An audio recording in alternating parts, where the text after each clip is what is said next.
Jesus.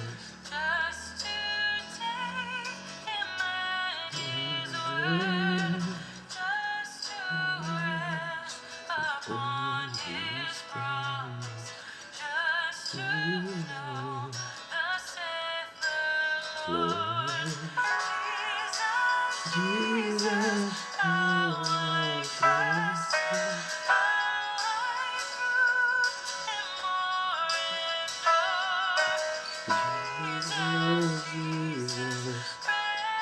to Jesus, oh grace, to trust Him more.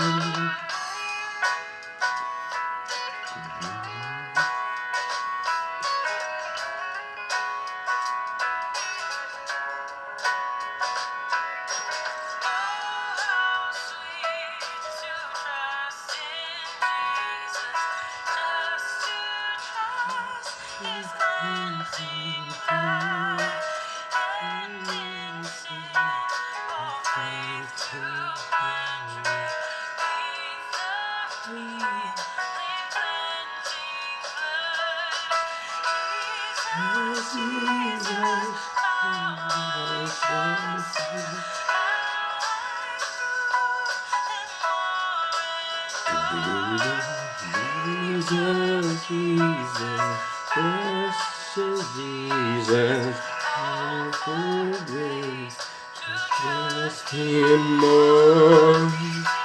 Yes,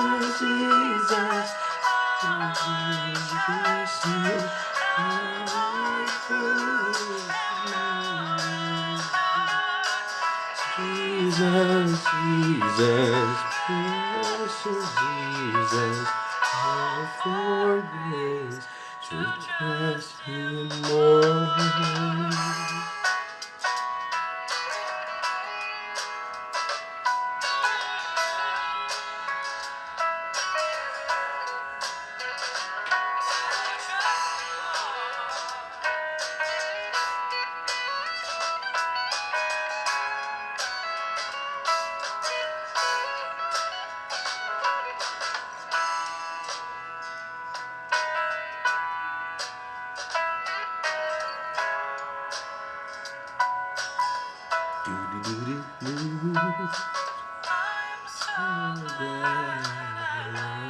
To trust Him, precious Jesus, Savior, friend, and I know that thou art with me, lift me with you to the end.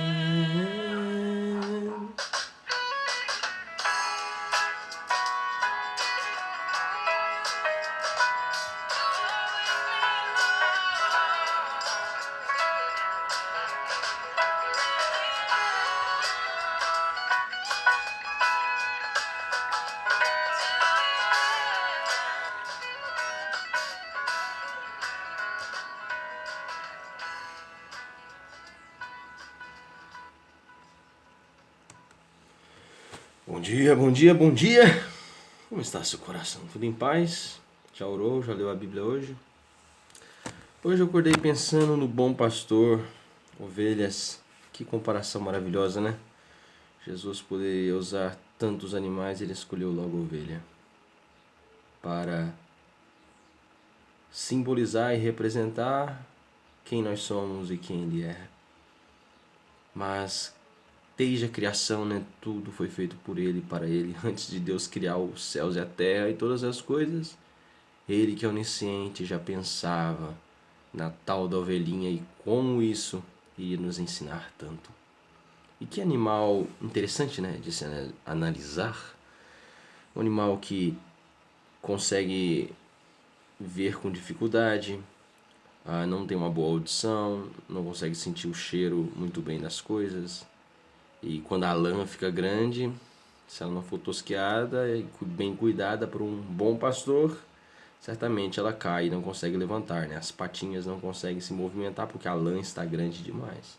Então a ovelha é um animal frágil, indefeso, facilmente enganado e extremamente obediente.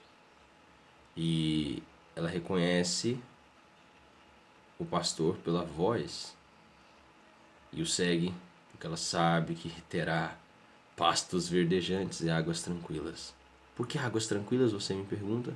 Bem, se a ovelha for levada a fortes correntezas, ela será arrastada pelas águas. E lá vai a ovelhinha, tá parecendo cabra, né? Enfim, lá vai a ovelhinha sendo arrastada pelas fortes águas. E o bom pastor sabe que ele não pode levar a ovelha a águas turbulentas. Então, todo bom pastor vai tratar as suas ovelhas de tal forma que elas não vão embora. Interessante, não? Pastorear tanto ovelhas, os animais, quanto cuidar de pessoas é realmente um trabalho árduo, difícil, doloroso às vezes, porque muitos conhecem Davi quando ele se assentou no trono, mas poucos sabem da sua labuta diária, constante, cuidando das ovelhas, enfrentando lobos, ursos, frio, às vezes esperando as ovelhas pastarem, comerem grama e sem comer. Os sacrifícios que um pastor de ovelhas faz é realmente muito grande. E quando nós analisamos João 10, Jesus deixa bem claro aqui para as pessoas daquela época que a maioria deles eram pastores de ovelha, não é como aqui no Ocidente que as pessoas cuidam de cavalos, de vacas, etc. Naquela época, naquele lugar, eles, como é que eu posso dizer? Tinham as ovelhas como se fosse um animal de estimação. Tinha também os cães pastores, enfim. Mas as ovelhas era, em muitas famílias, a sua principal fonte de renda. E todas as figuras de linguagem, comparações que Jesus faz, eu creio que foram bastante compreendidas por todos aqueles que cuidavam de ovelhas. Veja, João 10, versículo 1 em diante. Na verdade, vos digo, que aquele que não entra pela porta no curral das ovelhas, mas sobe por outra parte é ladrão e salteador.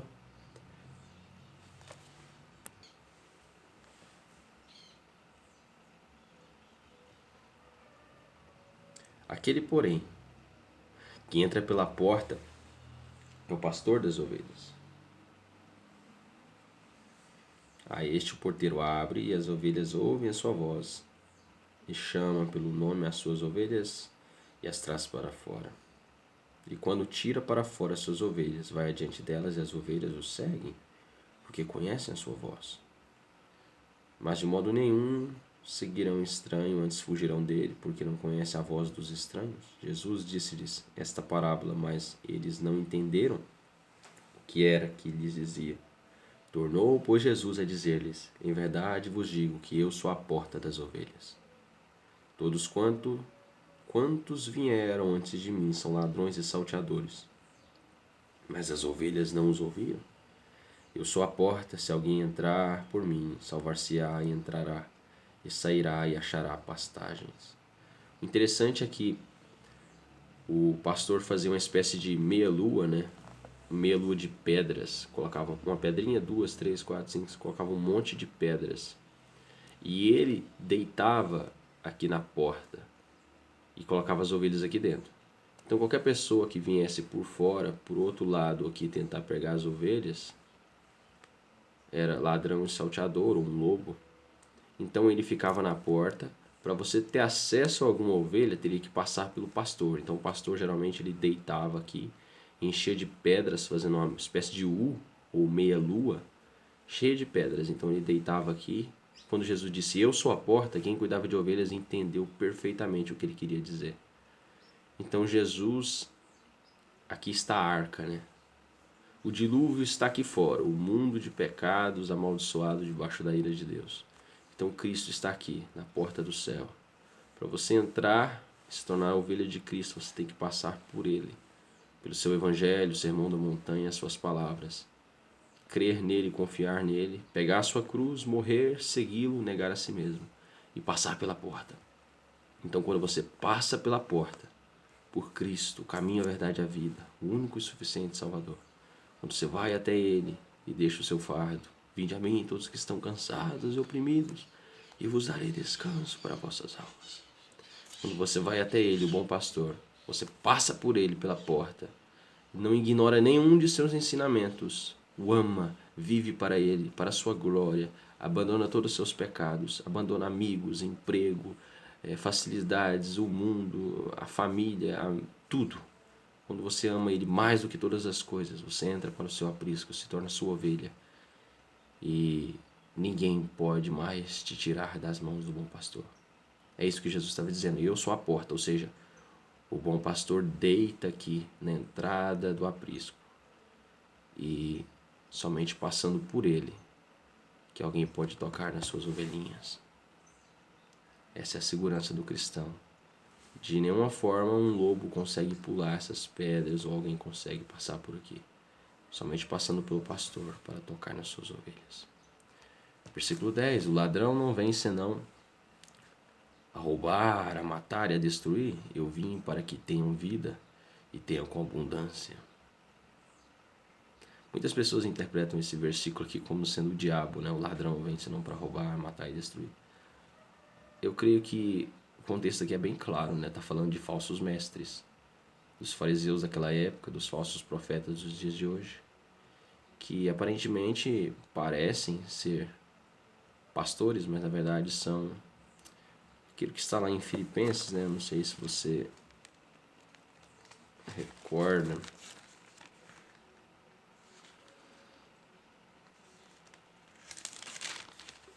Filipenses.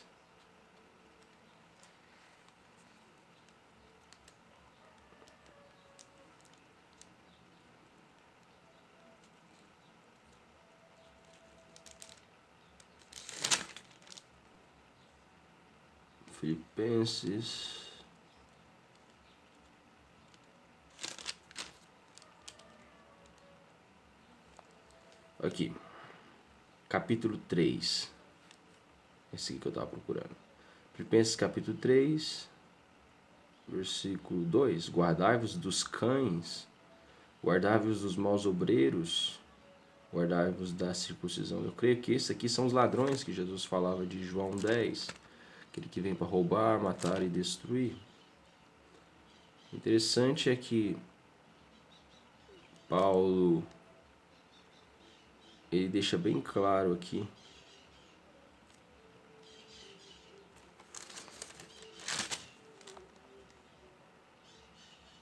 versículo 18, porque muitos há dos quais muitas vezes vos disse, e agora também vos digo, chorando, que são inimigos da cruz de Cristo, cujo fim é a perdição, cujo Deus é o ventre, e cuja glória é para a confusão deles, que só pensam nas coisas terrenas.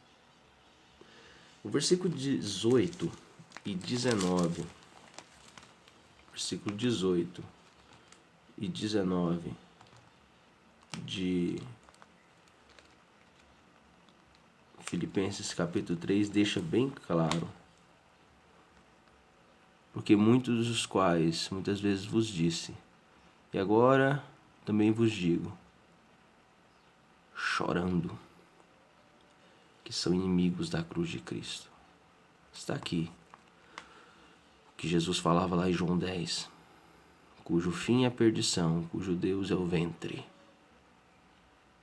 Imagina, idolatrar o ventre, né? Viver para satisfazer o seu estômago, e cuja glória é para a confusão deles que só pensam nas coisas terrenas. Triste, né? Eu creio que esses são aqueles que Jesus chamava de ladrões, né? Que vêm para roubar, matar e destruir.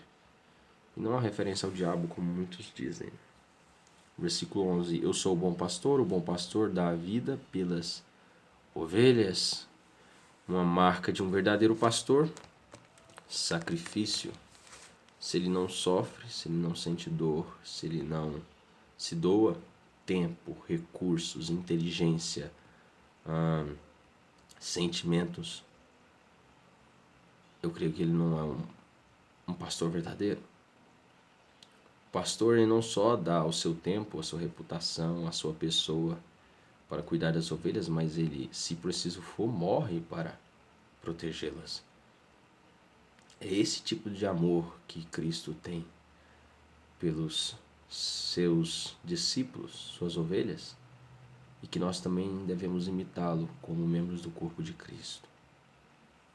Mas o mercenário e o que não é pastor de quem não são as ovelhas, vê vir o lobo e deixa as ovelhas e foge, e o lobo as arrebata e dispersa. Ora, o mercenário foge, porque é mercenário, ou seja, o falso profeta, o falso pastor foge, porque é mercenário e não tem cuidado das ovelhas. Sabe, uma das coisas mais tristes é pastores fechando igrejas por causa de problemas financeiros ou simplesmente porque a igreja era uma empresa onde não dava lucro. É muito triste quando a maioria das igrejas hoje se torna um comércio e a fé se torna um produto, e tudo é tratado como se fosse um grande escritório para lidar com sentimentos, produtividade e resultados, e é muito triste quando pessoas tratam o reino de Deus desta forma. Versículo 14: Eu sou o bom pastor e conheço as minhas ovelhas, e das minhas sou conhecido. Assim como o Pai me conhece, a mim, também eu conheço o Pai e dou a minha vida pelas ovelhas. Ainda tenho outras ovelhas que não são desse aprisco. Também me convém agregar estas. E elas ouvirão a minha voz, e haverá um rebanho e um pastor. Por isso o Pai me ama, porque dou minha vida para tornar a tomá-la. Ninguém me tira de mim, mas eu de mim mesmo a dou. Tenho poder para a dar e poder para tornar a tomá-la. Este mandamento recebi de meu Pai. Que belo, né? Ninguém pode tirar as ovelhas das mãos de Cristo. Descanse nessa verdade, cristão. Se você está sofrendo, perdeu empregos, amigos, é humilhado, é zombado por causa da castidade, da santidade, da pureza, da justiça, da integridade, do caráter, da firmeza na verdade. Se as pessoas te desprezam, deixam de seguir, não olham na sua cara, zombam de ti, saiba que grande é a tua recompensa no céu. Se a cruz pesada, você com lágrimas a carrega, saiba que aqueles que semeiam com lágrimas, com júbilo, ceifarão. Que o Cordeiro receba a recompensa dos nossos sofrimentos. Que possamos também, como Cristo, sermos cuspidos na face, colocarmos a coroa de espinhos, levar as bofetadas, ouvir as zombarias, porque é melhor sofrer com Jesus em uma masmorra do que se assentar num trono, ter ouro e bens e queimar eternamente no inferno. Fé e Tulibas, tenha um ótimo dia. Só lhe dê o glória.